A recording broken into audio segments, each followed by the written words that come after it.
ప్రభు నామానికి మహిమ కలుగును గాక. మీ అందరికీ ఉదయకాల శుభములండి. ఎలా ఉన్నారు? అందరూ బాగున్నారా? మరి ఈరోజు దేవుడు మనతో చేస్తున్నటువంటి వాగ్దానము యెషయా గ్రంథము 54వ అధ్యాయము 14వ వచనం. నీవు నీతిగల దానవై స్థాపించబడదువు, నీవు భయపడనక్కర్లేదు.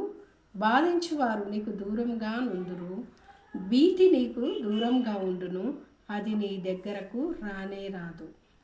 ప్రియమైన దేవుని బిడ్డలారా, మరి దేవుడు ఎంతో చక్కటి వాగ్దానాన్ని ఉదయకాలం చేస్తున్నారు.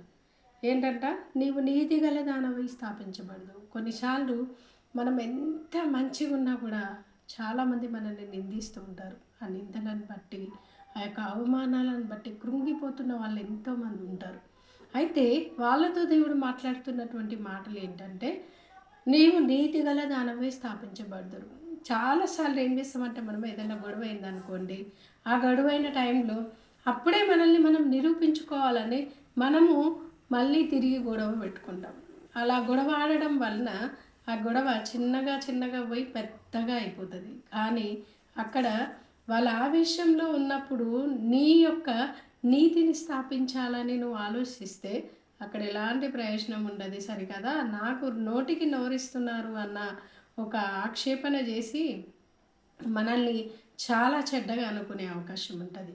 కానీ వాళ్ళు కూల్గా ఉన్నప్పుడు అక్కడ ఏం జరిగింది అని మనం చెప్పగలిగితే అప్పుడు మనల్ని అర్థం చేసుకోవడానికి వాళ్ళు ప్రయత్నం చేస్తారు. ఇది మానవ స్థితి. కానీ దేవుడు ఏమంటుండంటే, నువ్వు నీతి గల దానవై స్థాపించబడదు. మనం ఎవరమైనా సరే, పురుషుడైనా స్త్రీ అయినా, మన నీతిని స్థాపించాలంటే దేవుడే మనల్ని నిరూపించేది. ఎందుకంటే కొన్నిసార్లు చాలా కృంగిపోతామండి మనల్ని మనం నిరూపించుకోవడానికి, లేకపోతే మనల్ని మనము మంచి వాళ్ళమని చెప్పించుకోవడానికి చాలా కృంగిపోతాం. చాలా రకాలైనటువంటి పరిస్థితుల మధ్య మనం నడుస్తాం. అయితే దేవుడు అంటున్నాడు, నువ్వు నీతి గల దానవై స్థాపించబడదు. మన నీతిని ఆయన స్థాపించే దేవుడు. ఆయన ఇచ్చే నీతి వలన మనం నీతిమంతులుగా మార్చబడతాం. అయితే నేను కింది వచనాన్ని దేవుడు ఈరోజు మనతో మాట్లాడుతూ ఉన్నాడు. కింది లైన్, నీవు భయపడనక్కర్లేదు, బాధించువారు నీకు దూరంగా నుందురు. మనం భయపడాల్సిన అవసరం లేదంట. బాధించే వాళ్ళు మనకి దూరంగా ఉంటారంట. చాలాసార్లు బాధ పెట్టే వాళ్ళు మన పక్కన ఉన్నప్పుడు, నిందలేసే వాళ్ళు మన పక్కన ఉన్నప్పుడు, మన మీద కొండైమలు చెప్పేవాళ్ళు మన పక్కన ఉన్నప్పుడు మనం నెమ్మదిగా ఉంటామంటే ఉండలేం కదా. మరి ఎప్పుడైతే ఈ బాధపడే వాళ్ళు మన పక్కన ఉన్నప్పుడు మనకు నెమ్మది ఎట్లా ఉండదు కదా. ఉండనప్పుడు ఏంటంటే, మనం ఎప్పుడైనా ప్రార్థన చేసుకోగలిగితే, దేవా వీళ్ళని మాకు కొంచెం దూరంగా ఉంచండి. ఎదురుపడి గొడవ పడే కంటే ప్రార్థనలో దేవుని సన్నిధిలో మొరపెట్టుకుంటే వాళ్ళు దూరం అయిపోతారు. దేవుడు సహాయం చేస్తాడు. అలా ఒకసారి ఏం జరిగిందంటే, మన రాజులు 2వ గ్రంథము 6వ అధ్యాయంలో ఉంటుంది ఈ సన్నివేశము. ఎలీషా భక్తుడు ప్రార్థన చేస్తూ ఉన్నట్టుండి సిరియా దేశం నుండి కొందరు దండెత్తి వచ్చారు. వాళ్ళు వచ్చి ఏం చేస్తున్నారంటే, ఎలీషాని పట్టుకొని వెళ్ళాలనేది వాళ్ళ యొక్క ఆలోచన. కానీ ఈయననేమో ప్రార్థనలో ఉన్నాడు. ఆయన దగ్గర ఉన్నటువంటి పనివాడు ఏం చేస్తుందంటే, వాళ్ళను వచ్చి చూసేసరికి వాళ్ళందరూ కూడా వీళ్ళున్న పర్వతం చుట్టూ ఉన్నారంట. చాలా భయం వేసేసింది.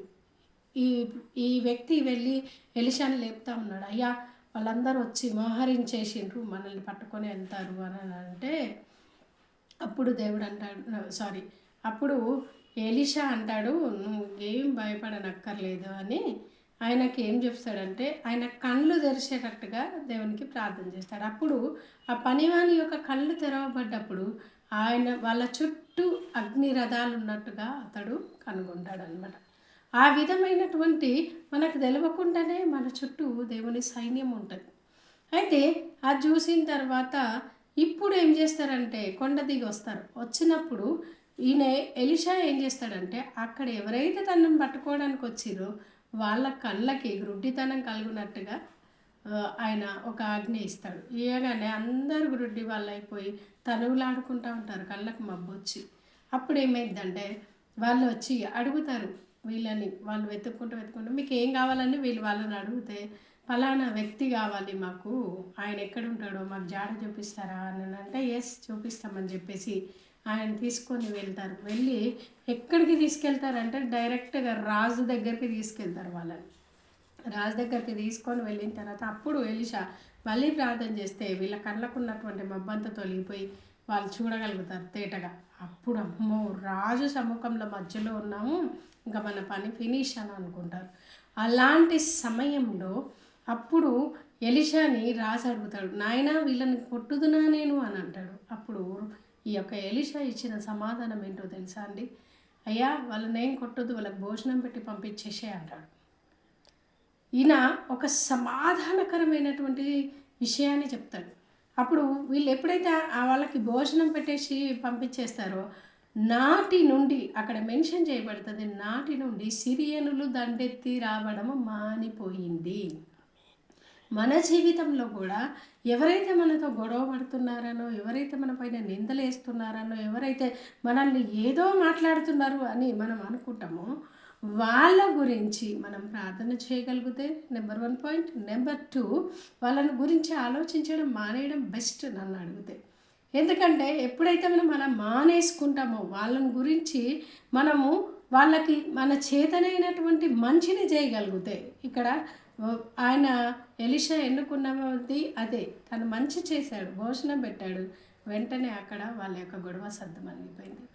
బాధించే వాళ్ళు మనకి దూరంగా ఉంటారు, భీతి మనకు దూరంగా ఉంటుంది అని దేవుని వాక్యం సెలవుస్తుంది. ఎప్పుడు మనము మన కంట్రోల్లో ఉండి వాళ్ళను కూడా మనము ప్రేమించే స్థాయిలో ఉన్నప్పుడు దేవుడు ఖచ్చితంగా మనకి హెల్ప్ చేస్తాడు. అంతేకాదు మేము మంచిగా ఉన్నప్పటికీ గొడవ పెట్టుకుంటున్నారు, మేము మంచిగా ఉన్నప్పటికీ మా గురించి మాట్లాడుతున్నారు అని ఒకవేళ నువ్వు ఈరోజు బాధపడితే నీతోనే సూటిగా దేవుడు మాట్లాడుతున్నాడు, భయపడనక్కర్లేదు.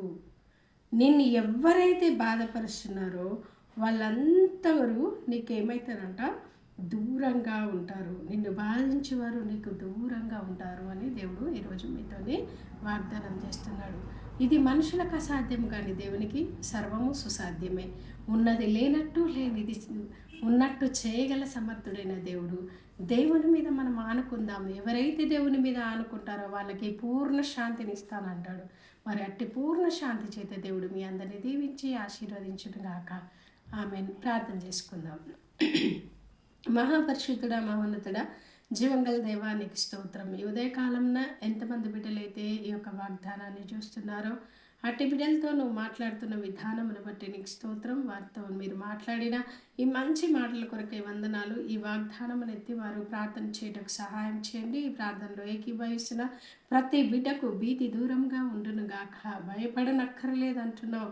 వాళ్ళ నీతిని నువ్వు స్థాపిస్తానని సెలవిచ్చిన దేవుడు ప్రభా, బాధించి వాళ్ళకి దూరం అయిపోతారంటున్నారు. అయ్యా, ఎవరైతే బాధల చేత కుమిలిపోతున్నారో, ఎవరైతే బాధించి వారి చేత నిత్యము తండ్రి మా బాధను ఎవరు చూడట్లేదా అని కుమిలి ఏడుస్తున్నటువంటి ప్రతి బిడ్డతో నువ్వు మాట్లాడు నాయన. ప్రతి బిడ్డ యొక్క బాధను మీ నామంలో తొలగించి వారికి సంతోష సమాధానాలు దయచేయండి.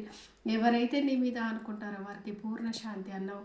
అట్టి పూర్ణమైన శాంతి చేత వారిని దీవించండి. మా వ్యూవర్స్ అందరినీ దీవించి ఆశీర్వదించమని ఈ కొద్ది విన్నపం వేసి నామని అడిగి వేడుకుంటున్నాను తండ్రి. ఆమెన్.